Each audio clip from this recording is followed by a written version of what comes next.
I was young when I realized the place I lived was special. I didn't realize it at first, since I had lived there my whole life. I thought it was normal for a city to not allow pets. I grew up never hearing the sounds of barking dogs or hissing cats.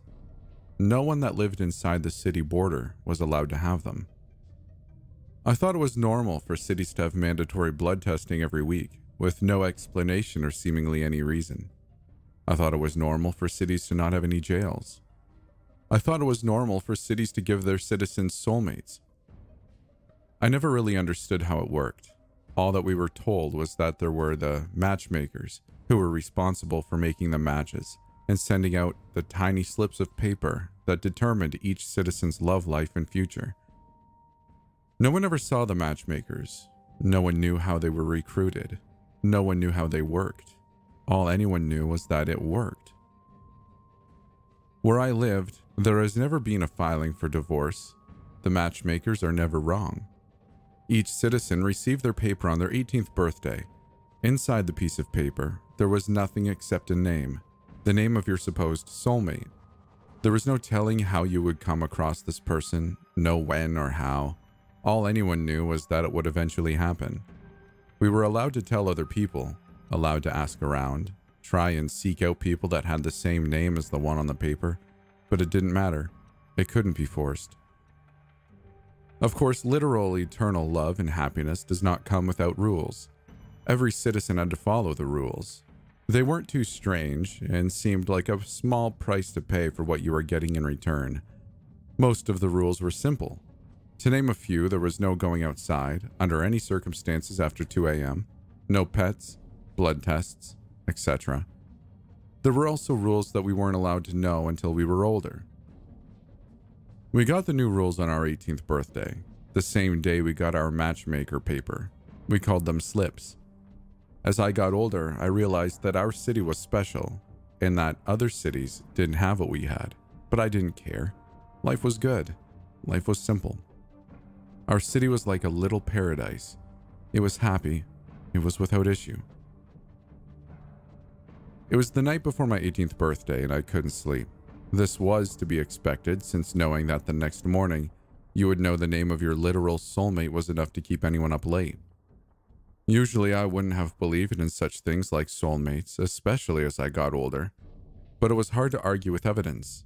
My parents had gotten married in their late 20s and have stayed happily married ever since, both of their names matching what was on their slips. My older sister Caitlin got her slip last year, and though she's been through her fair share of failed relationships, she's currently in a happy one with some guy named Roger. I don't think I need to tell you the name that was on her slip. I wished Caitlin still lived with us.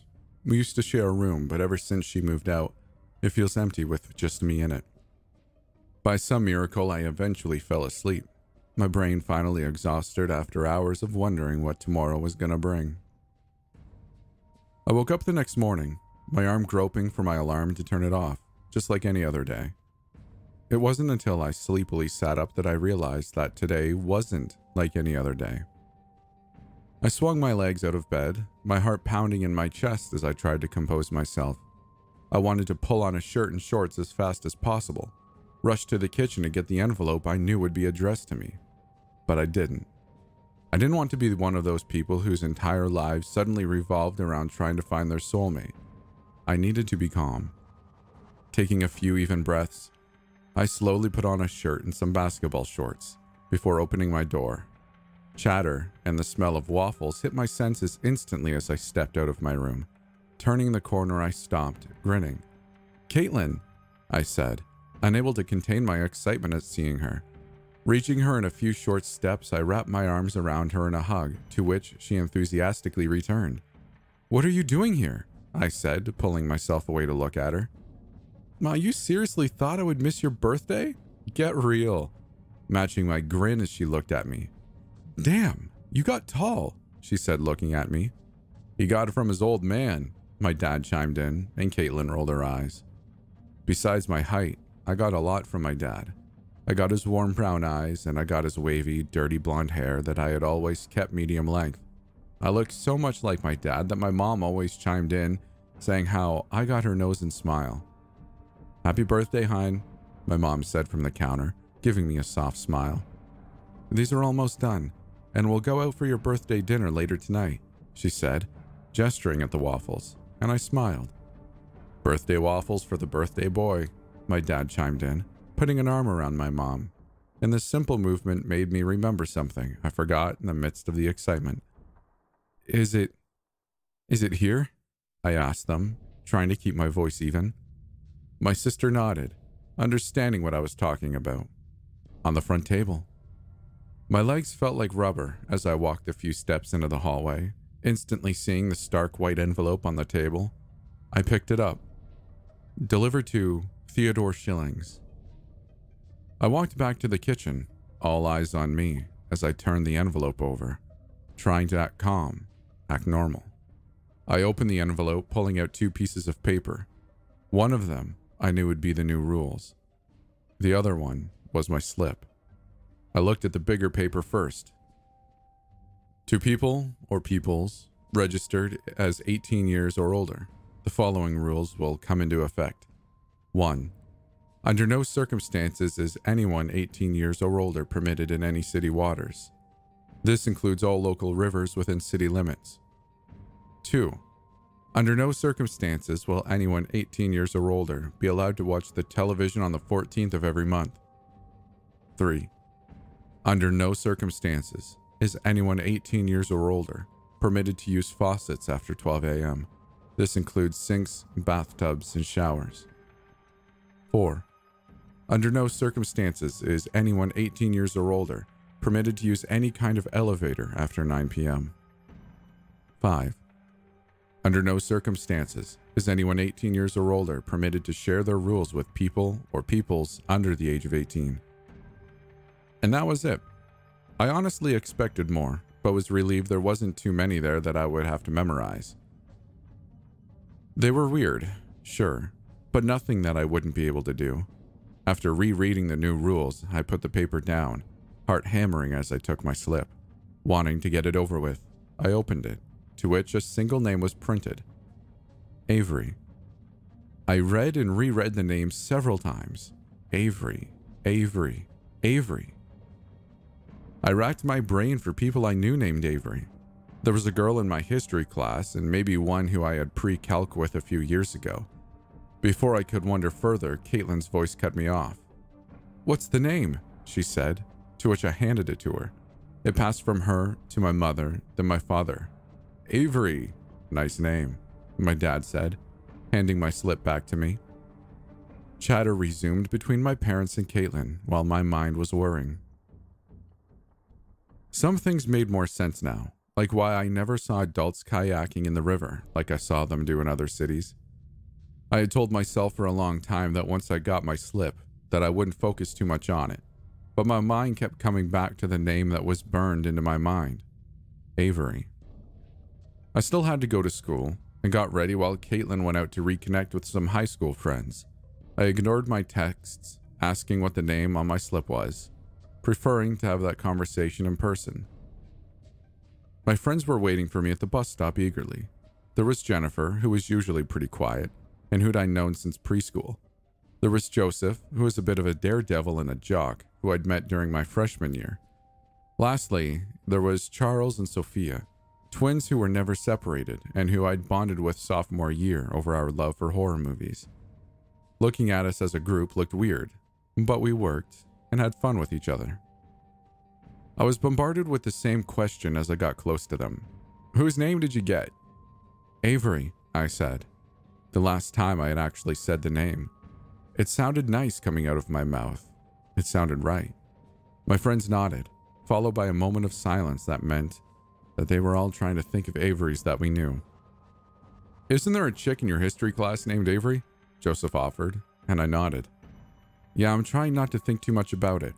I don't want to become one of those people who become obsessed with it," I said, although the name was really all I could think about. My friends dropped it after that, all except Joseph. He would chime in every few minutes, rattling off girls that he knew, all with the name Avery. He was still talking about it as the bus came, and as we walked up to the school. He really didn't have an off button, which meant that I was left to try and tune him out, nodding my head in agreement every few minutes. As the school day went on, I couldn't help but wonder if each Avery I came across was my soulmate. Somehow, though, none of the girls I came across felt right. Everything else aside, the school day went pretty smoothly. People wished me happy birthday in the halls, occasionally asking who I got on my slip. After school, I still had time before I had to head home and start working on homework. So as usual, I met outside with the school with my friends. The day had gotten progressively hotter as it went on, and by the time school was let out, it had reached the point of uncomfort. Most of my friends were already waiting for me, and as I got closer, they were already in conversation. "Ball's hot, man. We should go claim a spot by the river before it gets too crowded," Joseph was saying, to which my other friends nodded in agreement. The river he was referring to was the biggest in the city, almost cutting it in half. It was a popular hangout spot, and my friends and I had been going there for ages. But now my throat felt tight. None of my friends had turned 18 yet, since I had an extra year of preschool when I was a kid. They didn't know the new rules. One of the rules says I wasn't allowed to tell them. Did that mean I also couldn't hint at it? I'm not sure if I'm feeling the river today," I said, trying to sound as nonchalant as possible.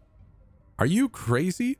It's like 90 degrees out here," Jennifer said, raising her eyebrows. Not wanting to act suspicious, I decided that I would go, but I wouldn't go in, under any circumstances. "All right, let's go, but I can't stay long. I have my birthday dinner with Caitlin and my parents," I said, to which Joseph pumped his fist. Relieved that none of them seemed to suspect anything, we set off towards the river. There were a couple of other families there, with kids playing in the shallow water and the parents sitting safely on the edge. I took a few even breaths to remind myself that I was fine, and that I would stay on the shore. Jennifer and Joseph were the first to the river, instantly pulling up their jeans and taking off their socks and shoes as they dipped them into the river, singing with the relief that the cool water provided from the hot weather. I desperately wanted to be in there with them, swimming in the river and enjoying the nice weather, but the rules were very clear. I sighed, sitting down a few feet away from the water, my legs out in front of me, watching as my friends splashed each other with the water. I just had to hold out until they had their birthdays, and then I wouldn't have to make excuses. I could handle a few more months. "Oi, come on, birthday boy, get in the water," Charles yelled, splashing water in my direction as he was ankle deep in it, a few feet away from where it dropped off into deeper waters. I smiled, shaking my head as I adjusted my legs to make myself more comfortable. "Now I'll be the only one to drive you guys to the hospital when you get hypothermia," I yelled back, to which I could see his eyes roll from here. "Nah, we can't have that," Joseph called, wading back to where I was. "I command the birthday boy to get hypothermia with the rest of us," Joseph said, smirking as he approached me. I felt a trickle of unease as he approached me. I stood up to move away, but just then he swooped down and picked me up over his shoulder. Joseph played for the football team and I always admired his strength, but this was the first time I was afraid of it. "Joseph, stop, put me down," I yelled, panic rising in my voice, struggling to escape his arms as he was carrying me to the water. My heart pounded wildly in my chest as a rising fear crept up in my throat. He outmatched me in size and strength, and my struggles were fruitless. "I'm serious, Joseph. Put me the hell down," I yelled, to which he gave a little laugh. "You're always so serious, Theo. Loosen up. Live a little," he replied. And I could see he was in the water now, wading further in. I looked at my friends, wide-eyed, but they were giggling like it was just a joke.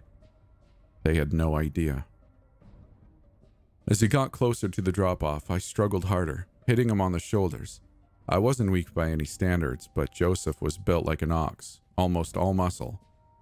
Fear closed my throat so tightly, I couldn't breathe.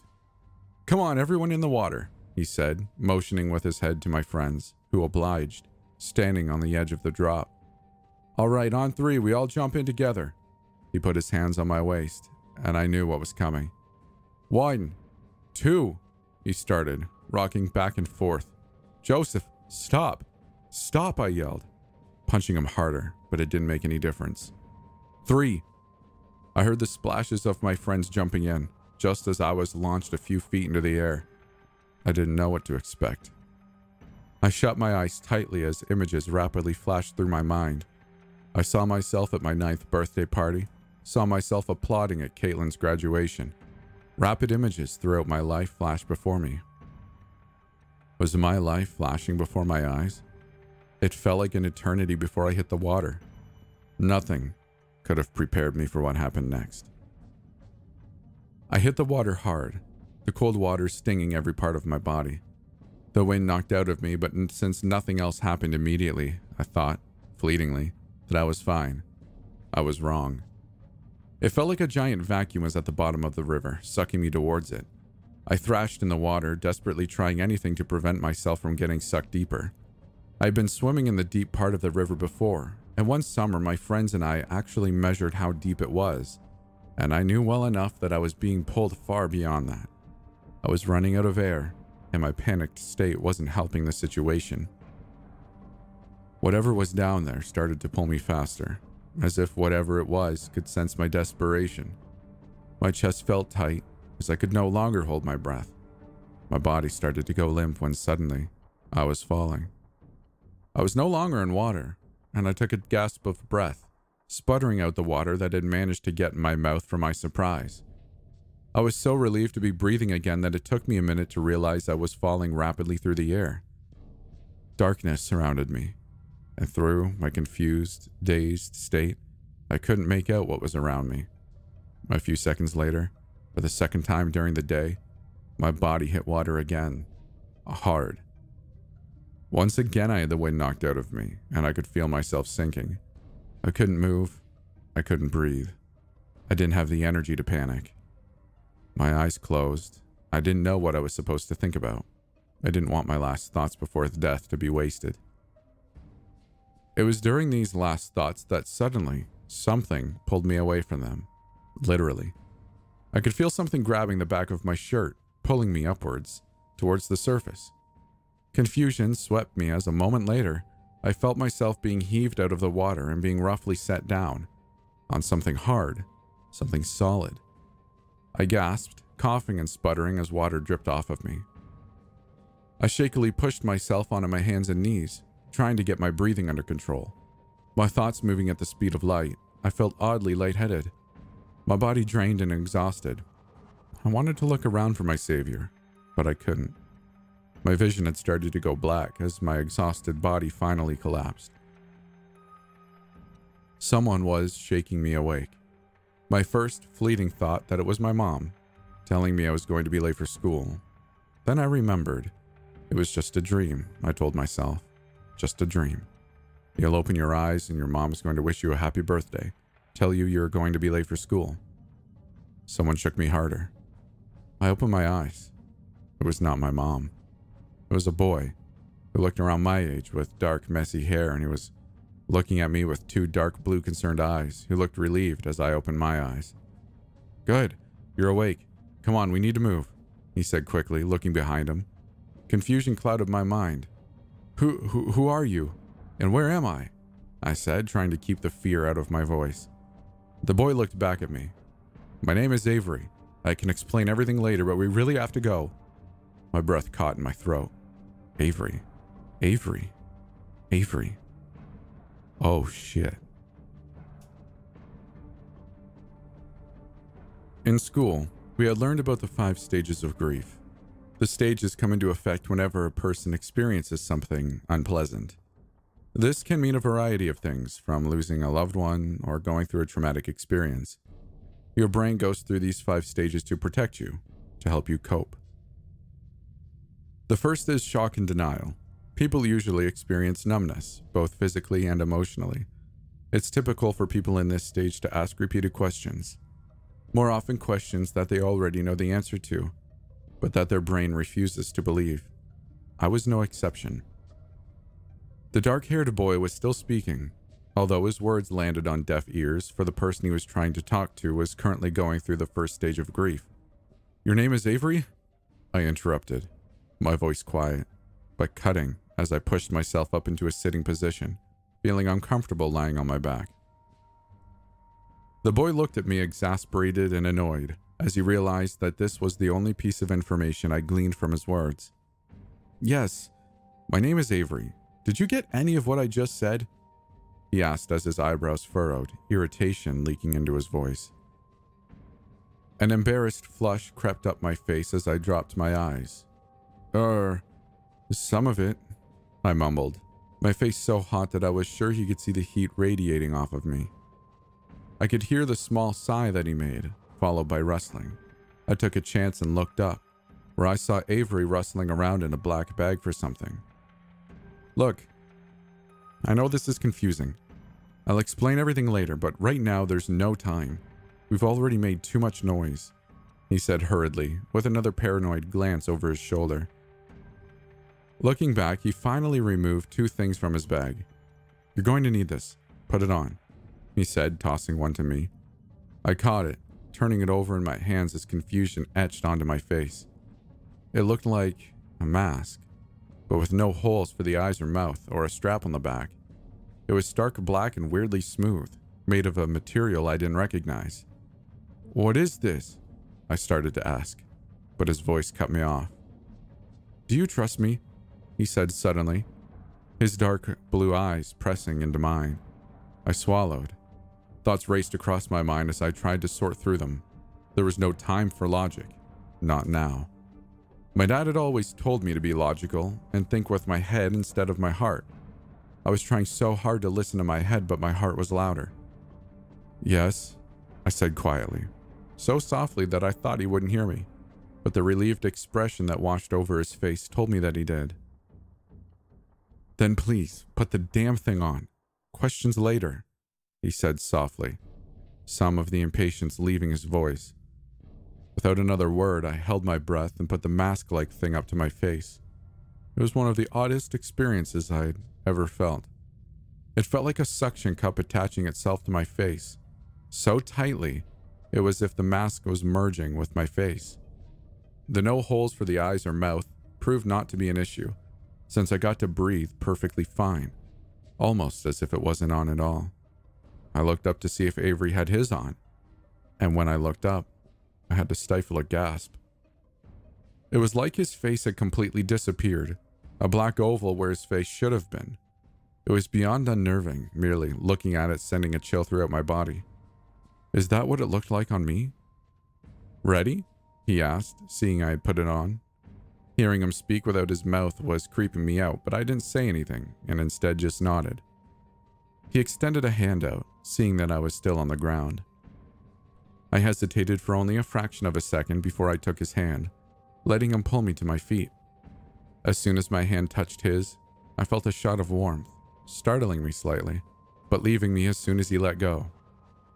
Stay with me and stay quiet, he said softly, swinging his bag onto his back, turning to start walking. As I started to follow him, I looked up and at last trying to get a picture of my surroundings, to hopefully get some information to where the hell I was. I was not prepared for what I saw. It was the city. I tried to keep walking so as not to get too far behind Avery, but my eyes were glued to the sight in front of me. It couldn't be. Could it? My thoughts were racing, and to confirm I looked behind me. The body of water that Avery had just pulled me out of was the very same one that I had gotten thrown into in the first place. My heart was pounding as I looked around me. It was an exact replica of the city, but it was distorted. Every building was drained of color, almost everything in sight being a different shade of black or gray. On top of this, every few seconds something would glitch, like a lagging video game, like the holograms that were in movies. Something wasn't right. You could feel it everywhere you looked, a sickening sense of unease, of dread with every washed out, colorless building that we passed. I quickened my pace to get closer to Avery. I didn't know where we were going, since we were going into the west part of the city, which I wasn't too familiar with. All my life, I had everything I needed fairly close to where I lived, so there wasn't really any reason to explore. I know that Avery told me not to ask questions, but I wanted to know where we were going, if I was going to need anything to protect myself with, since the feeling that I was being watched hadn't gone away since I arrived in this messed up dystopia. I silently walked faster until I was next to him. Maybe it was the fact that I had my slip on my mind, but as I got closer, I could feel my heart start thumping uncomfortably against my chest. Avery? I asked softly, trying to keep my voice low. He glanced at me and I cringed as I remembered that we still had the black masks on. Yeah? He replied, matching my quiet voice.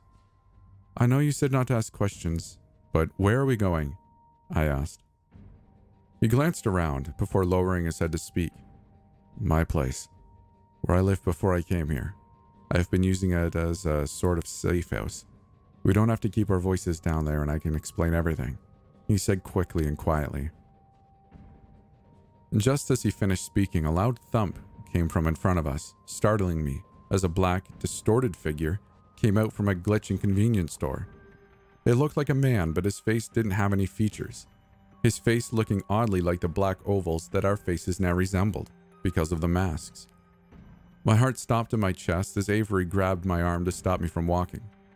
Don't look at him, Avery whispered feverishly into my ear. He's lost. The distorted man had an uneven gait, almost limping. As he got closer, I could see that his black body was glitching like everything else in this messed up place. I quickly looked down as Avery instructed, trying to keep my breathing in control. I felt Avery's hand tighten on my arm as the thing got closer to us, and as it got closer, I could hear it mumbling incoherently. It continued to get closer, so close that I could feel its presence with every fiber of my being. It was beyond uncomfortable, but staying true to Avery's instructions, I didn't make a sound. The next few minutes felt like an eternity before Avery looked up and looked behind us, letting out a small sigh of relief as his grip loosened on my arm before letting go. Come on, we have to hurry, he mumbled, starting to walk again, faster than we were before. Neither of us said anything for a while. As we walked, I was left to my own thoughts, as my brain was trying to make sense of everything that had happened to me. I thought about my family, an internal ache spreading through me as I tried to imagine what they would be feeling when I didn't come home. I stewed on this for a while, before the surge of anger washed through me. This wasn't even my fault. Damn, Joseph was the one who thought I needed to live a little more, who decided it would be a grand idea to chuck me into the river. Damn, Joseph. I forgot to mention that the second and third stages of grief are pain and anger. With all of these thoughts running around through my head, there was still one that I had refused to acknowledge. Getting a person of the same gender on your slip wasn't heard of, and actually happened pretty often. Unheard of. Getting a person of the same gender on your slip wasn't unheard of, and actually happened pretty often. I just never thought I would be one of those people. I suppose having matchmakers made us blind. With the promise of a soulmate, you never really had to think or worry about your sexuality or relationships. You knew that someone else was out there, figuring it out for you. It was uncomfortable to think about how people you've never even met know more about your own sexuality before you even do, before you even had a chance to figure it out. I actually shook my head, trying to chase away these thoughts. It was ridiculous. I would know if I liked guys, right? I didn't have time to dive deeper into these thoughts. We're here, a soft voice said, bringing me away from my thoughts. I looked up at where we were. It was one of those houses that was small and cramped, on a street where it seemed like the builders were trying to find out how many houses they could fit into it. It looked fairly normal, and I expect it would have looked better if it had, color. Avery opened the door, beckoning me inside quickly, shutting the door behind us. I looked around, finding a surprisingly neat interior, with bookshelves and couches like any normal house would. Looking around, I was relieved to notice that nothing in here was glitching around like outside, even if it was still colorless. The only odd thing was that there was an empty space in the middle of the living room, like someone had taken away the table but left the couches. It's not the nicest, but it's home, Avery said, to which I turned to look at him. Before I could reply, he put a hand to his face, starting to peel his mask off from the bottom. We can take these off, but keep yours close by, he said, peeling his own off and setting it on the closest couch. I put my own hand to my face, fleetingly wondering if mine would come off, since it felt like it wasn't even there anymore. To my great relief, I was able to feel it and copied what Avery had done, peeling it off from the bottom, which came off with surprising ease. I set it down on the table next to me, working up the courage to speak. I had opened my mouth to speak when Avery broke the silence first. "So I guess you have a few questions," he said with a small sigh, still standing. I said nothing, instead nodding and gingerly sitting on the edge of the couch next to me. "I don't even know where to start," he mumbled to himself, eyebrows knitting together as he started to pace. Courage bubbled up, making its way to my throat. "How did you end up here?" I asked, making him look up, his face relaxing as if he was relieved to have somewhere solid to start his explanation. "Well, I broke a rule," he said with a sigh. I said nothing, fully prepared to not speak until he was done. The thirst for information, for an explanation, was too great. Luckily for me, Avery picked up on it, and he continued. "It was the TV rule, the one where we can't watch on the 14th of every month. I was such an idiot," he said, shaking his head as he resumed his pacing. "I got pulled through. It happened so fast. I was sitting on that couch, actually." He gestured to the one I was sitting on with a tight smile. I turned it on, and it was just static. I realized then what I had done. Before I could fix my mistake, something was coming out of it. Something solid. It grabbed my t-shirt and pulled me through into the TV, where I landed here. I thought nothing had happened since I was still in my house, until I realized that I wasn't, he said, his voice starting to get heavy. He paused, and he didn't need to say any more. It was perhaps a combination of sympathy or curiosity that was too overwhelming for me to stay quiet. "What is this place?" I asked quietly. Avery gave out a small sigh, coming around to sit on a chair opposite to where I was sitting. "I don't know what to call it. As you saw, it's an exact replica of where we lived. I've explored, and every detail is exactly as it is in the real world, but with obvious differences," he said before meeting my eyes.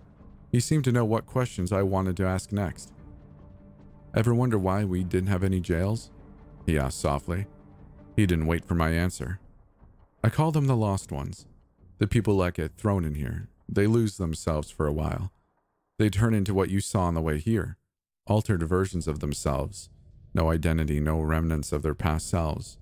They are hostile, angered, and are capable of much more than you could ever imagine." I swallowed. This is the jail that we never had up there, made for the rule breakers and people who threaten their precious utopia. They get left here, left to waste away, to spend the rest of eternity here, he said bitterly. They're nightmares, beings of their worst possible selves that have no feelings, no nothing. They are fueled off of their worst qualities and are trapped in their own heads. This time, it was Avery that swallowed. As far as I can tell, they don't care who gets trapped here, even the people who break rules by accident, although the actual criminals they deliver personally down here, he said with a sigh. The weight of this situation was pressing on me, so hard that I was having a hard time breathing. "There has to be a way out, right?" I asked breathlessly. To my immense relief, Avery nodded. "There is, but it takes two people. I can't tell you how long I've been waiting for someone down here," he said softly. I felt a pang of sympathy. "How long have you been down here?" I asked, and he shrugged. "A couple months, maybe. There's no way to tell down here. I tried keeping track by writing on the walls, but they would just disappear the next day," he said with a sigh. "How do we get out of here?" I asked, my voice gaining confidence the longer I spent in his presence. "The same way that they got the criminals in here. It's at the center of the city and looks like an archway. The door they use is password protected, but I've been watching whenever they bring someone new down here, and I know it. The only problem is, it seems to be a popular hangout spot for the people who are lost," he said heavily. "The mask that I had you put on are to blend in with them, but it only goes so far, and only really works when there's a few of them around." I didn't want to ask how he managed to get those masks. "There is a way to kill them, but they still outnumber me, which is why I needed a second person. You don't need to eat or drink down here, but you can still get hurt, he said, lifting his sleeve to reveal 2 long, deep gashes that were in the process of healing. I suppressed a shiver. This new information spun around my head. I felt slightly sick. I knew then that I couldn't stay here. I needed to get out. I couldn't let myself become lost. I'll do it. Whatever it takes. I don't care. I'll help, I said, breaking the silence, my voice confident. Avery looked up at me with an expression I couldn't place. It looked like newfound respect, like he was just noticing me for the first time. He studied me for a moment before nodding. I'll keep you safe. I won't let anything happen to you. I thought of making a smart-ass reply, but he seemed so genuine about it that I kept my mouth shut. It was then, sitting there with no immediate danger nearby, that I started to feel the weight of the day starting to press in around me. I tried to cover up a yawn with my hand, but Avery caught it. He stood up, running a hand through his hair. Damn it. Sorry. You must be exhausted. I wasn't even thinking about that. I've been sleeping down here, he said, gesturing to the empty space in the room. But I can make a place to sleep upstairs if you... I don't. I interrupted suddenly, to which Avery raised his eyebrows. I felt a hot flush rising in my cheeks as I continued. I mean, if it's okay, I'd feel more comfortable staying down here, I said, quietly averting my eyes. There was a pause, which was enough for me to feel greatly embarrassed by my words. He doesn't want you down here, idiot. He doesn't even know you. He doesn't... Sure. If it makes you more comfortable, I'm more than happy to set up a space here for you, he said finally, giving me a small smile. I'll be right back. Holler if you need anything, he said, turning to leave, before stopping, as if remembering something. I never got your name. Forgot to ask, he said sheepishly, stumbling slightly over his words, and seemingly having a hard time meeting my eyes. My heart seemed to stop, just as my mind started to race.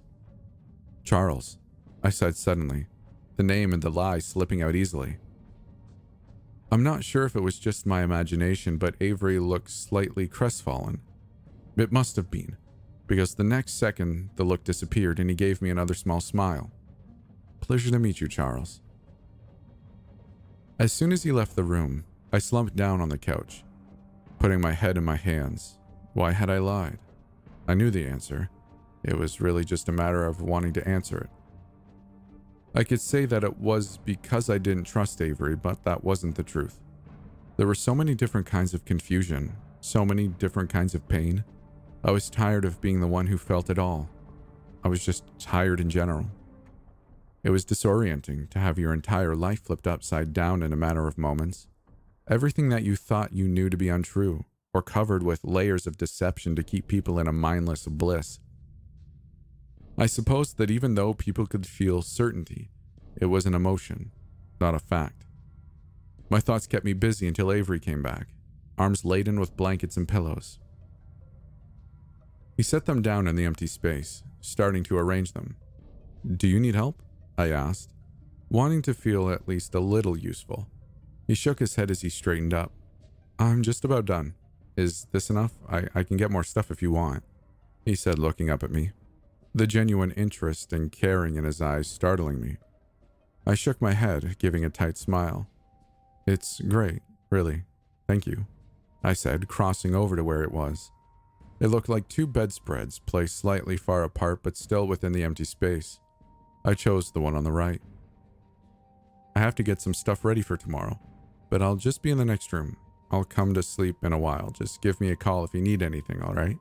He said, and I nodded. Exhaustion was quickly catching up to me, and I tried to get myself comfortable in the spread of blankets and pillows. Just as Avery was about to leave the room, I spoke. I don't usually do this, but if I start snoring, I give you complete permission to smack me. I said this quietly, but based on the way he stopped and turned back around, I knew Avery had heard me. Noted, he said, but there was something different about his voice. As I looked at him, I saw that he was smiling. Not a tight smile, or a small one, but an actual genuine smile that made my entire body feel warm. It was perhaps the most beautiful thing I had ever seen. I had never been a lucid dreamer. I had heard about it and even studied it a bit at school, so I knew how to recognize it. Lucid dreaming is a dream in which your body knows that you're dreaming and gives you the steering wheel for a bit, allowing you to be conscious and awake while dreaming. I was currently experiencing this strange phenomenon. I wasn't entirely sure where I was. I knew I was dreaming, however, since I was fairly confident that in order to be walking, you had to be walking on something solid. I appeared to be walking on water. Looking around, everything was black. It looked like I was standing on a lake, but the water stretched on as far as I could see. The water rippled underneath my feet with every step I took, and looking down, I couldn't see the bottom of whatever kind of water I was standing on, just more darkness. I wasn't sure how long I stood there until I saw a figure in the distance. I squinted, waiting for it to come closer. When it got closer, however, my body seized with panic. It was the man from the convenience store, the one without a face, the one that Avery said was lost. I turned to run, but I couldn't. Dread and fear was washing over me as I desperately tried to get to my feet to move. The man was getting closer. My feet seemed glued to the surface.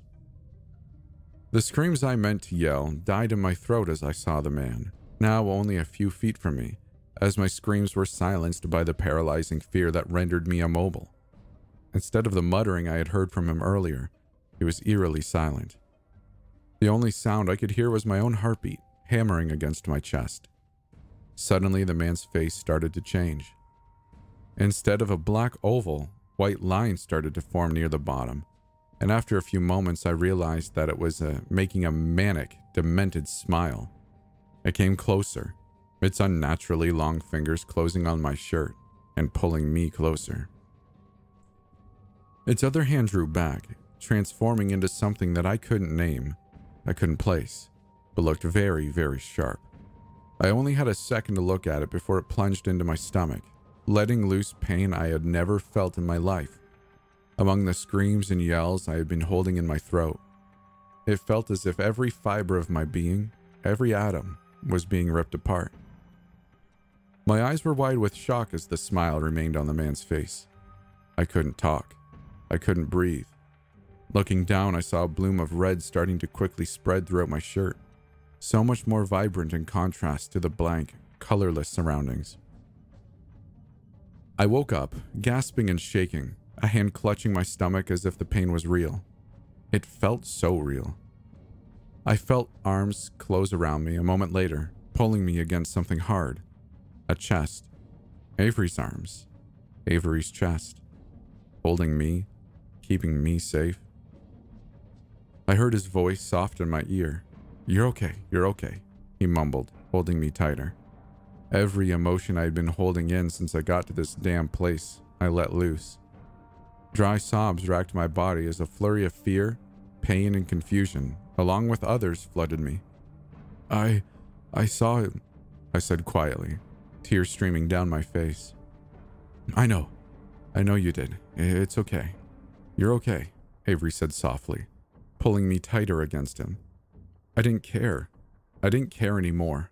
I let myself turn towards him, blankets twisted around me as I buried my face in his chest, letting my tears soak his shirt as he held me.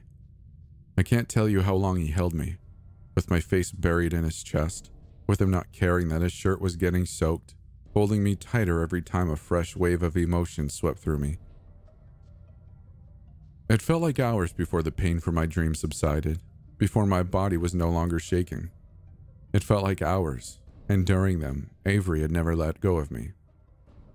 It would have been mostly okay if one of us had just let go, if we didn't stay there, holding part of each other long after the danger, no matter how real, had passed.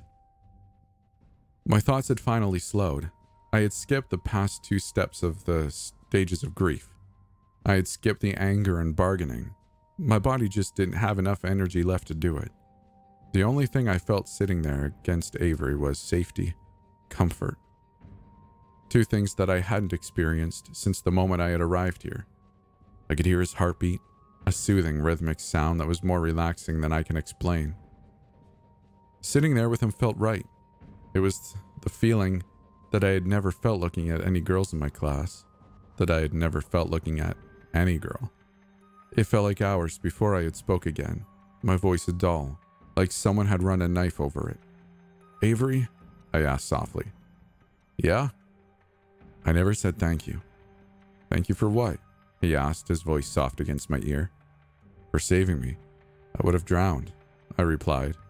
I didn't need to explain further for him to understand what I was talking about. You don't have to thank me for that. I know if you saw me hurtling out of the sky into a river, you would have done the same, he said, and this time I could hear the smile in his voice. I smiled a tired but genuine smile. True. I wanted to say thank you anyway.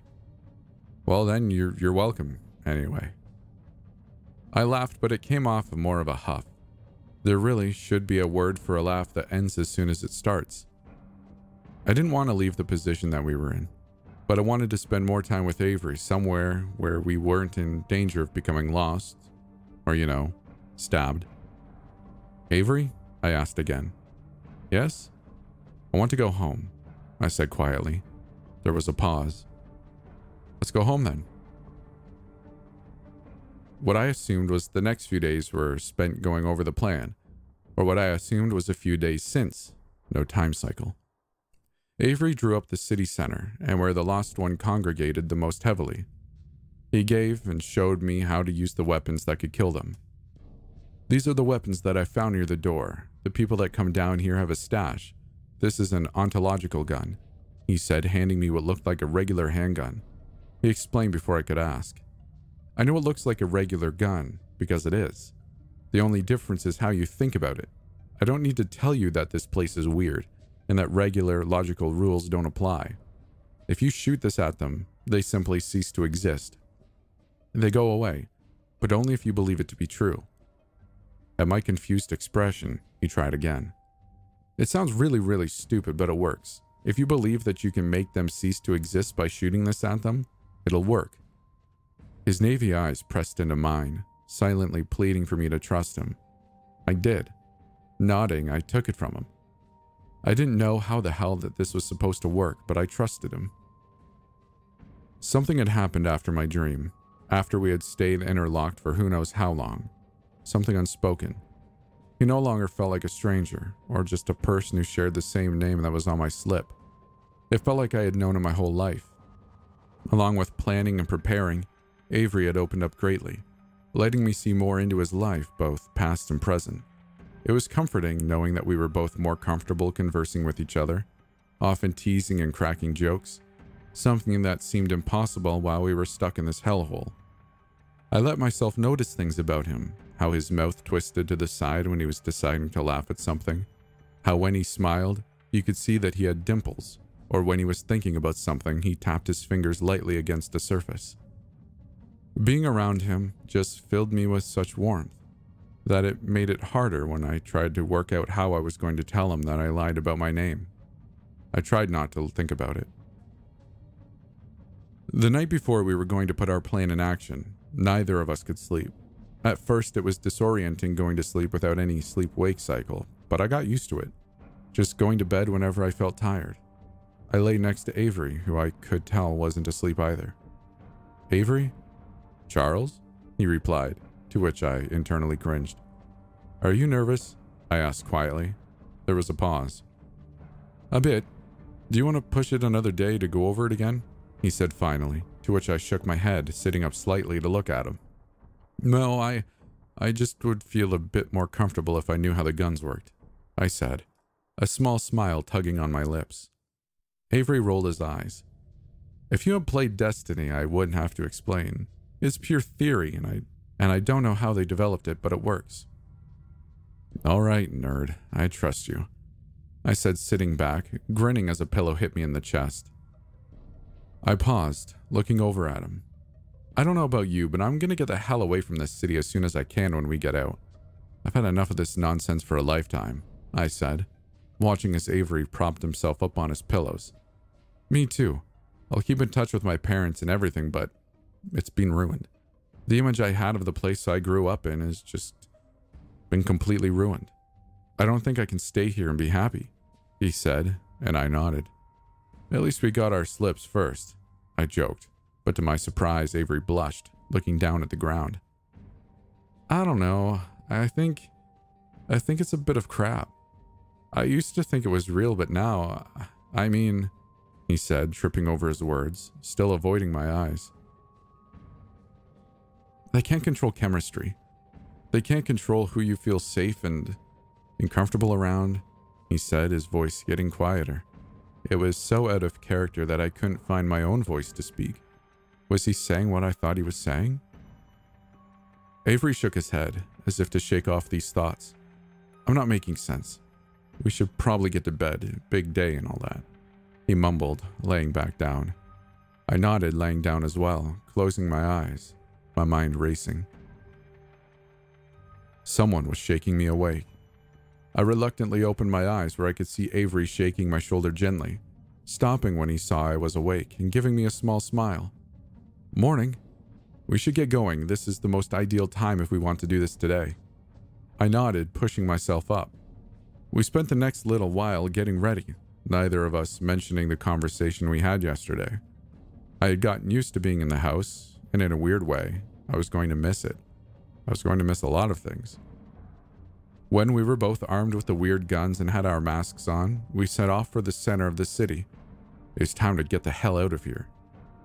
We avoided entire streets whenever we saw a lost one, not wanting to create any unnecessary attention.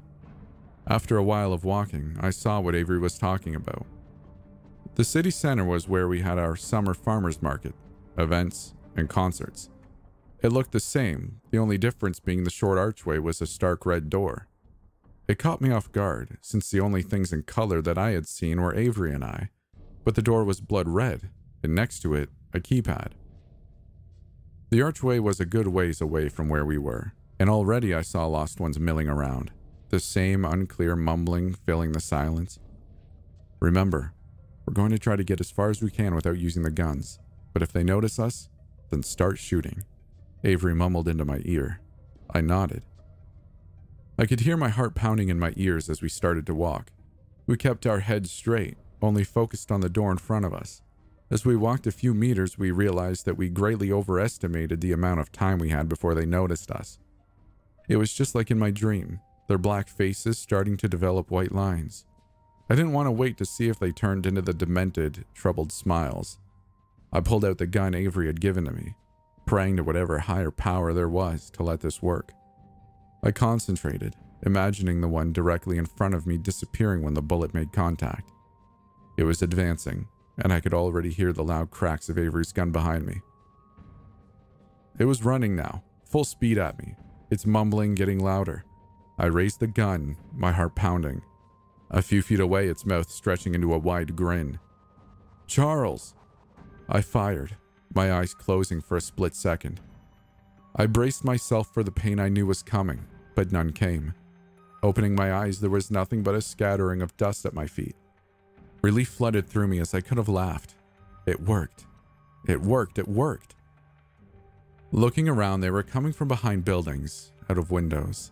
Filled with renewed hope and confidence, I started firing off rounds, truly believing with each shot. Adrenaline was rushing through me as the cracks of our guns filled the heavy silence, only being outmatched by the progressively louder mumbling made by advancing lost ones. It was tight, but Avery was right. With the two of us, we were overpowering them, dust going up every few seconds. It felt oddly like a video game, wave after wave coming until eventually they stopped and there were only a few left. I had just reached my peak of confidence when I heard a scream. Turning around, my heart stopped in my chest. Avery was being dragged by the foot, a lost one's long, sharp fingers digging into his ankle, his gun laying a few feet away. I didn't have time to think or react, sprinting towards them as I pointed my gun, hoping desperately I wouldn't hit him. I wouldn't be able to aim properly while I was running. I stopped, trying to level the gun, trying to stop my hand from shaking. I took a breath and fired. The cloud of dust that replaced the thin, black body was probably the most beautiful thing I had seen in my life. I sprinted over where Avery was wincing horribly as he tried to turn himself around. Avery heard me coming, and when he looked up, he wasn't looking at me. No, Charles! Charles, behind you! He yelled, the panic clear in his voice. Stopping and turning around, my heart seemed to stop for the second time. It was the man from the convenience store, the one from my dream. It looked like he was the only one left. You can do this, I thought to myself. I raised my gun, firing at him right in the chest. The bullet passed through like an ordinary bullet. Panic was rapidly flowing through me now as the man came closer. I tried to move, but my feet felt glued to the ground. Oh no, no, no, no, not again. I could hear Avery behind me calling my name. The man was slowly advancing, knowing that I wasn't going anywhere.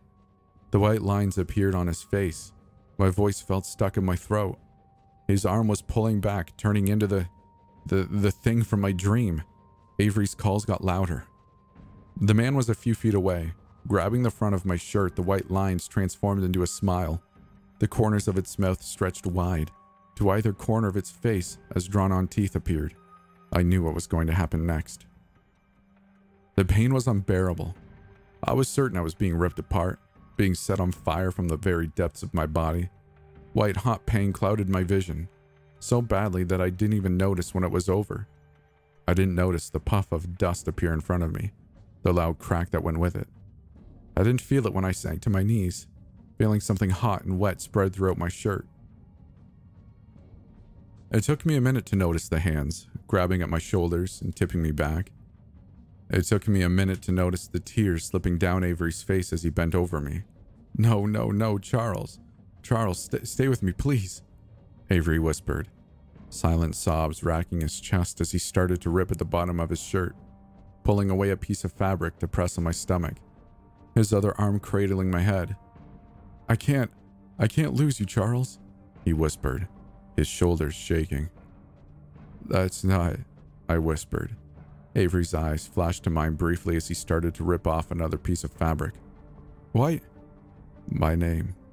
It's not Charles, I said softly. What are you talking about? He asked, tears streaming silently down his face as he desperately tried to control the bleeding. I lied. My name is Theodore. I wanted you to like me for who I was, not because my name might be on your slip.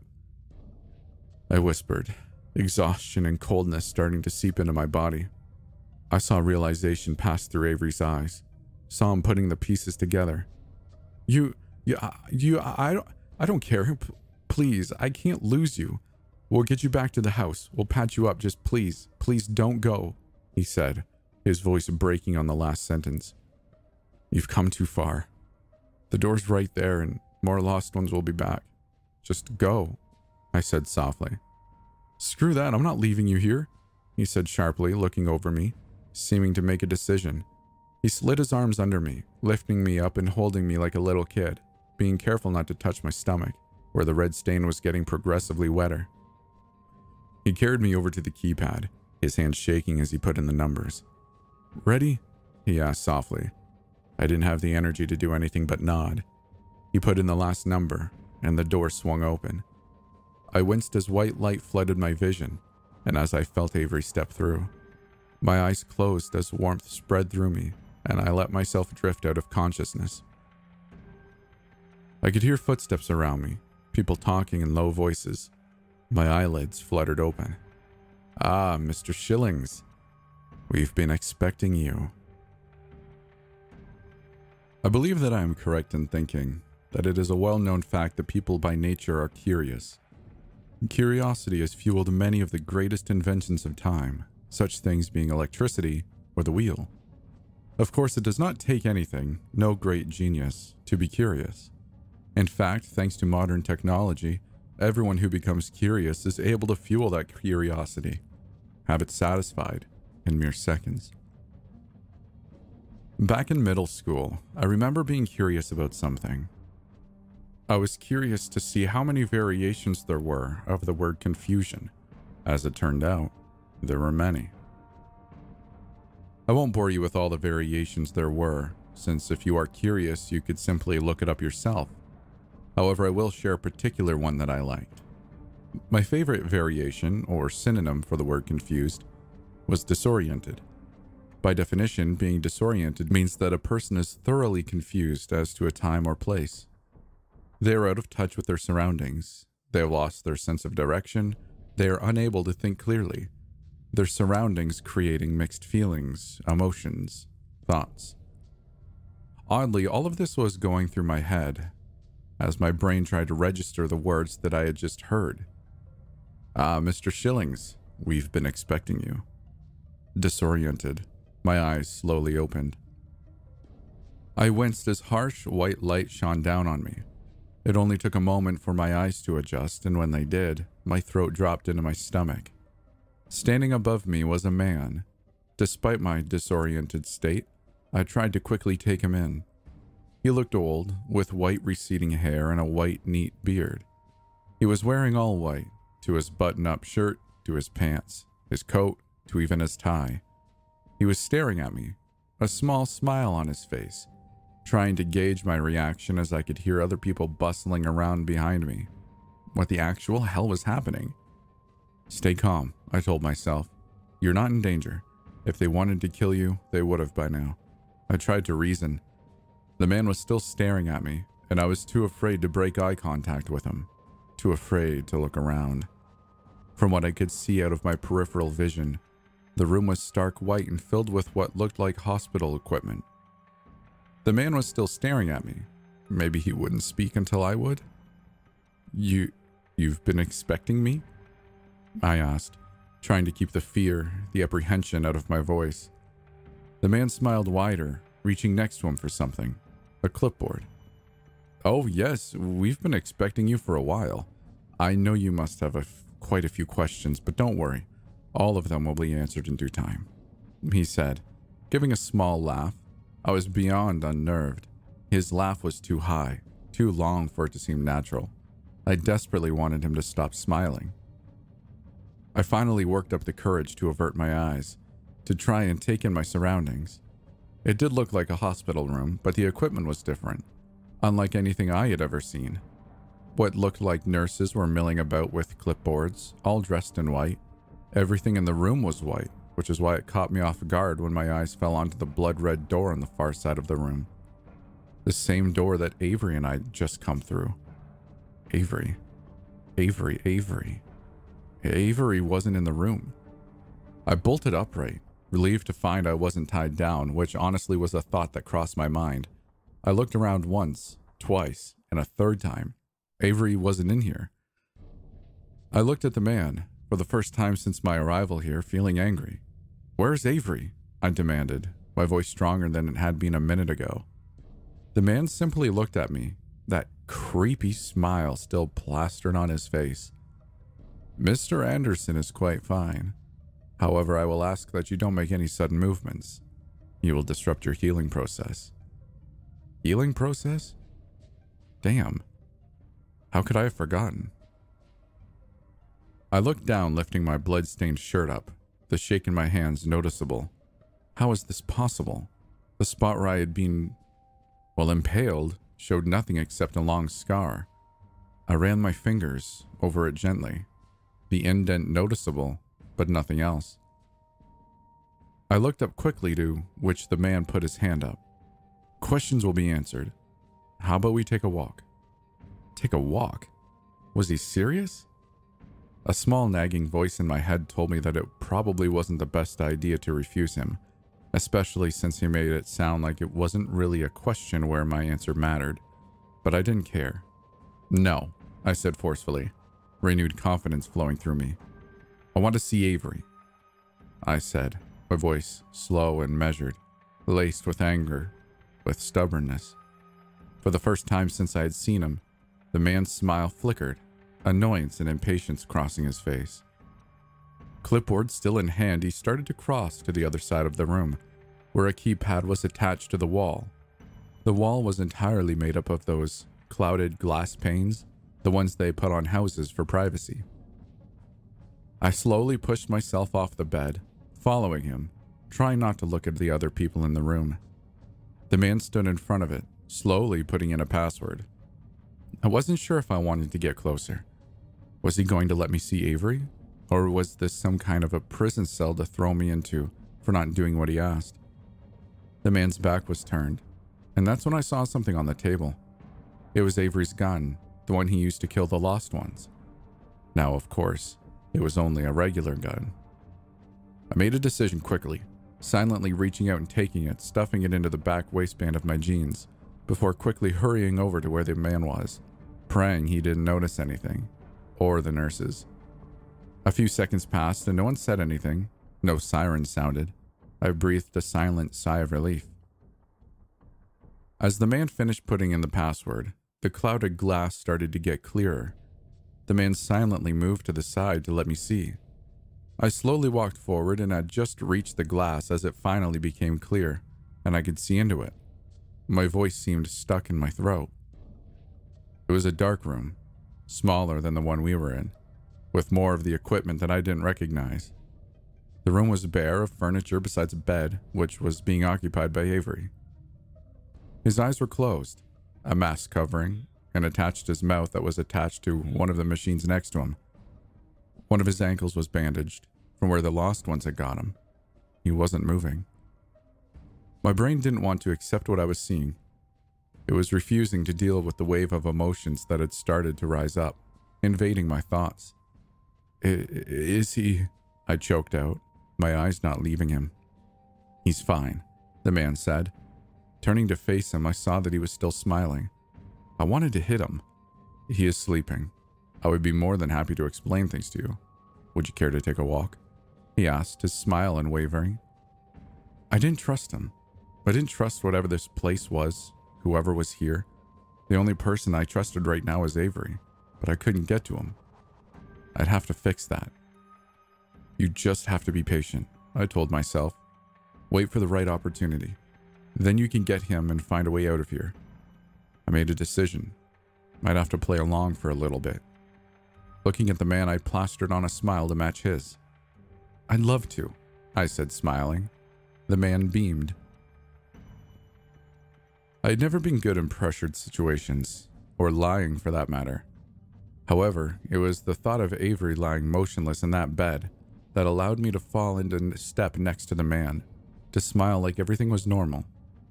It was the sight of Avery lying in the bed that made my nerves settle enough for me to pay attention to potential exits as we walked, trying to draw a mental map of the place. After all he had done for me, I owed it to him to find a way to get us out of here.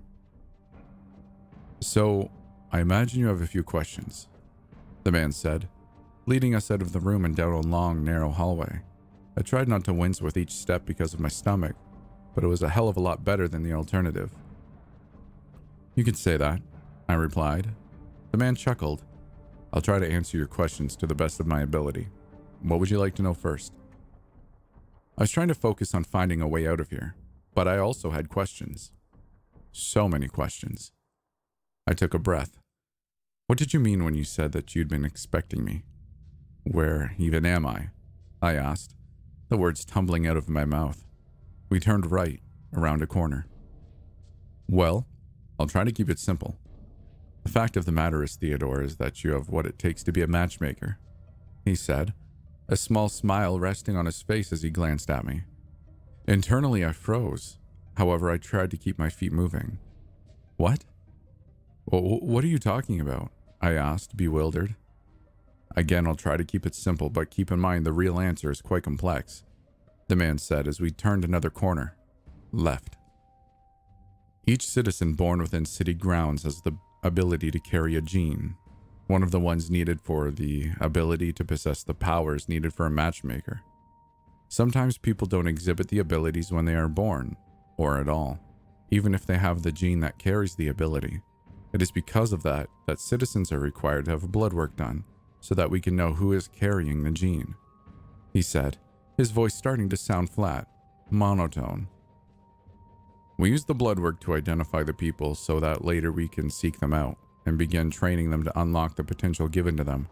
These people serve as the matchmakers, the leaders of the city, he said, this time giving me a meaningful glance. We were planning to seek you out after realizing that you carried this gene. However, we hit a little snag when you broke one of the rules, and most unfortunately got transported to below, he said with a small sigh, but still smiling. Luckily, you seem to manage just fine, not without a few bumps along the way, of course. he said with a laugh, motioning to my stomach. A sickening sense of unease was starting to wash over me. Something wasn't right with the way he was talking, the way he was laughing, the fact that he wouldn't stop smiling. So you know what happens to the people you throw in there? The people that get down there by accident? I asked, trying to sound innocent, but I couldn't help the anger that was sneaking into my voice. Luckily for me, however, the man didn't seem to notice. Well, of course. The people that we put down there are a danger to our society. There are risks, and here, we don't take risks.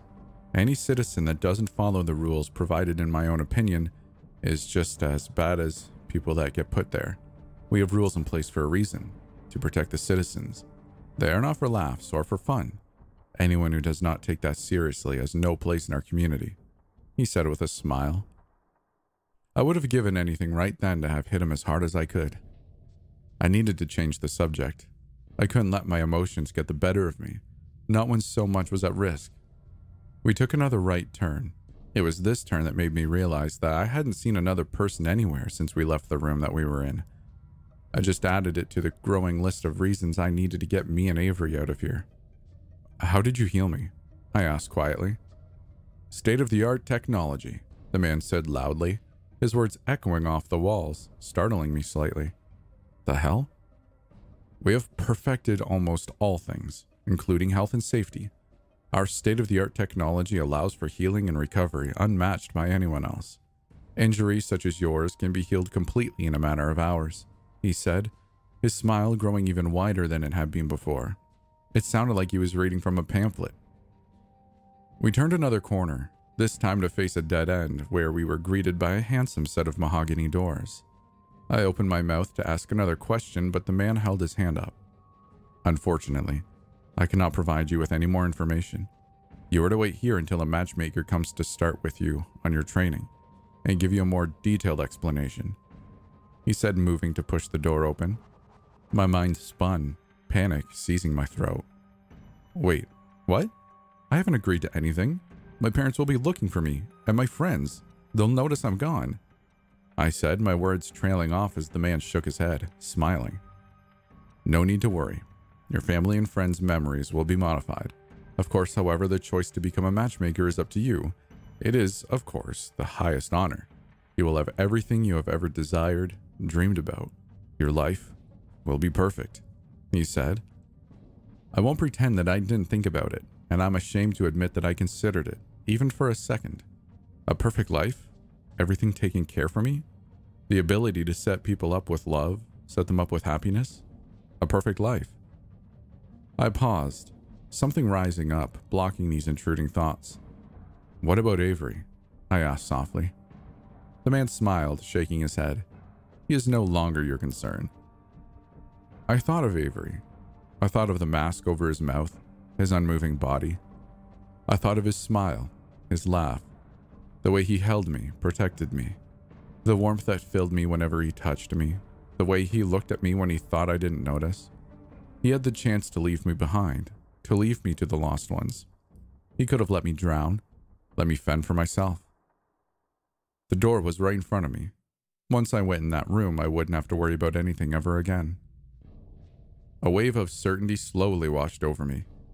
Avery's gun felt heavy in my waistband. The man looked at me, a smile still plastered on his face. I could hear my heartbeat thundering in my ears. Go to hell, I said softly. A flicker of confusion passed over the man's face. Sorry? I reached behind me, my hand closing around the handle as I pulled it out, clicking the safety off as I leveled it at the man. For the first time since I saw him, the man's smile fell. I said, go to hell. I snarled, my finger closing around the trigger. Somewhere in my head, before I even pulled out the gun, I knew there wouldn't be any blood. I was correct. Sparks flew as the man stumbled back against the wall, smoke starting to come out of the place in his chest where I had shot him. Wires of all colors visible through the hole. The man's eyes open with shock and unblinking as he slid to the floor, his head jerking a few times before he lay, unmoving.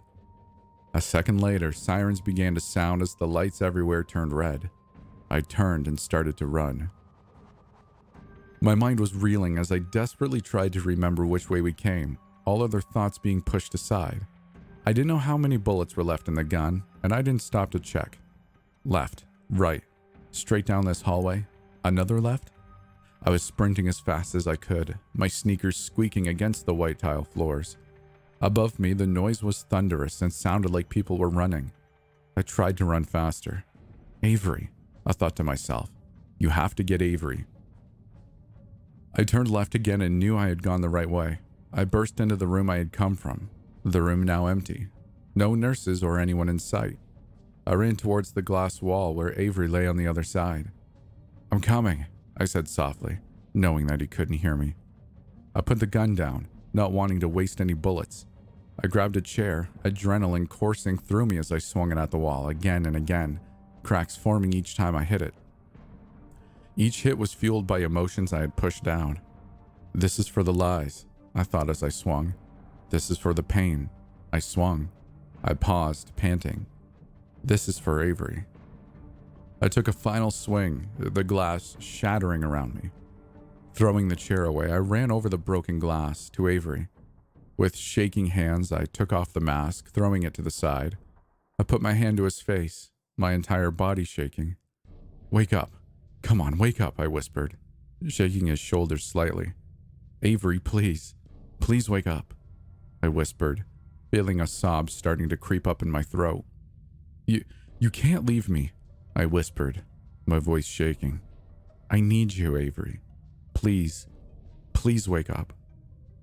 Tears started to cloud my vision, which is why I thought the flutter of his eyelids was my mind playing tricks, showing me what I wanted to see. Theo? My body froze, my breath still. His eyes opened slowly, and it wasn't until I saw the dark navy blue of them that I allowed myself to breathe, a short, relieved breath escaping out of me. I couldn't let myself go through what I was feeling right now. There was no time. Avery, I need you to listen to me. You need to get up. Can you get up? I asked, quickly, my eyes glancing over him. I think so.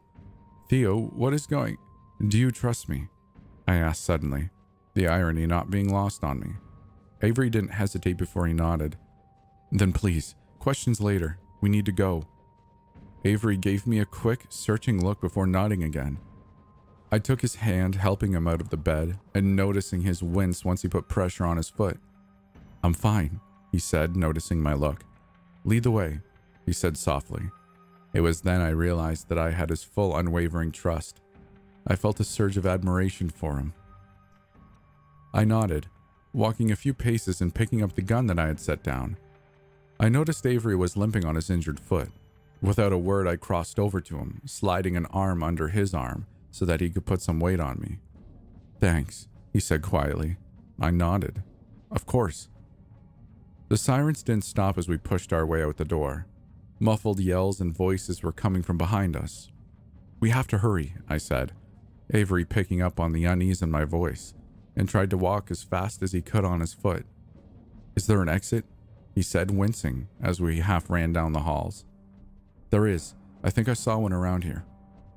I said, looking around, and to my relief saw one of those glowing red signs for an emergency exit at the end of the hallway we were in. There. Come on, I said, hearing the voices getting louder. We were only a few 100 feet away. We could make it. Loud cracks suddenly filled the air as I realized the people behind us were starting to shoot, bullets ricocheting off the walls. I had a feeling that as soon as we got to the exit, they wouldn't be able to follow. We ducked our heads as we tried to zigzag down the hall.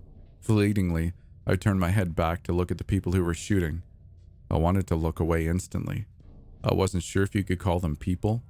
They were in all black, their limbs too long, too thin, masks and helmets covering each one's head. Another crack sounded and I felt Avery slip out from under me as he screamed. It only took me a second to realize what happened. Avery! Avery, no! I yelled, turning around to see 5 people in all black coming towards us, and more far behind them. I held up the gun, praying that there were enough bullets as I fired off rounds, watching the same sparks appear as they did with the old man. Avery was on the ground, clutching his leg and groaning. I tried to pull the trigger again, but the gun clicked empty. Avery heard the gun click empty. Theo, go. There's too many. The door's right there. Just go. I can't move, he said, groaning, his hands painted red with blood. My heartbeat thundered in my ears. No, no. In your own words, Avery, screw that. There's no way in hell I'm leaving you here, I said forcefully. Despite the pain, I could have sworn I saw a flicker of a smile on Avery's face. Give me your arm, I said hurriedly.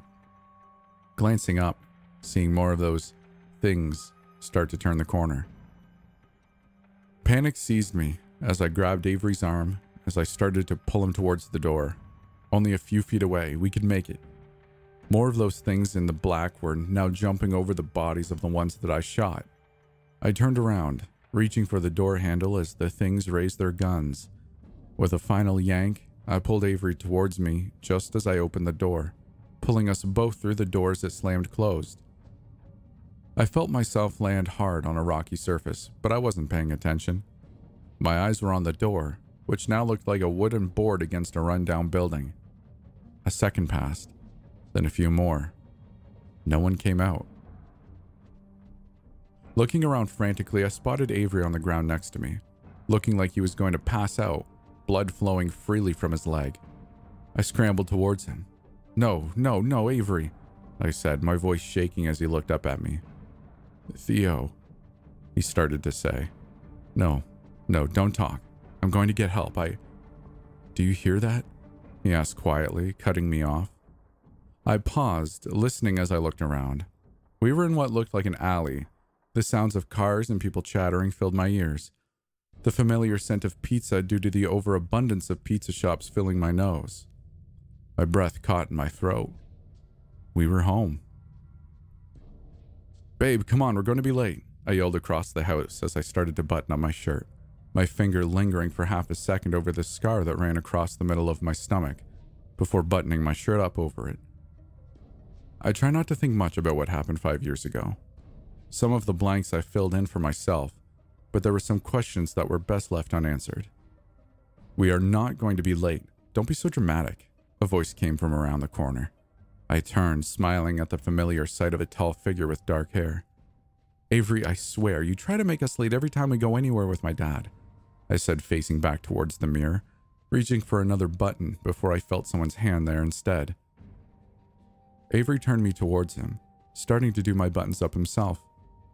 That's crazy, and even if I was, I would be justified in doing so. Your dad scares me, he said with a small smile, his fingers brushing lightly against my skin as he continued to do up the buttons. That's ridiculous, you've known him for 5 years, I said, rolling my eyes to distract from the fact that even after 5 years, his touch still made my heartbeat feel like it was going to escape out of my chest. Still scary. Also, why do your parents have to fly down every year for your birthday? He mumbled. Because they couldn't fathom the fact that we moved so far away. Also, I like seeing you get dressed up, which you only do if they're around, I say, a smile tugging on the corner of my lips. Avery paused for a moment before bringing his eyes up to meet mine. Yeah, he said quietly, smiling enough that I could see his dimples. I swallowed. Yeah, I said back, smiling as he finished doing up my buttons. I put my arms around him. I'll remind you that our anniversary is next week, which is celebrated without any family members if it makes you feel better, I said, my finger absent-mindedly running over his shoulder. I'd still like to debate about when exactly our anniversary should be. Is it the day we got married, or the day when you realized life was just a hollow shell unless you knew my heart was beating somewhere nearby?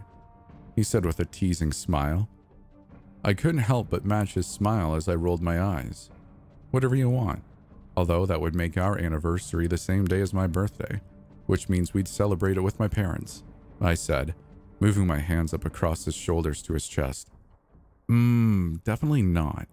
I wouldn't want to give you your anniversary present in front of your parents, he said, grinning. I smacked him lightly on the chest.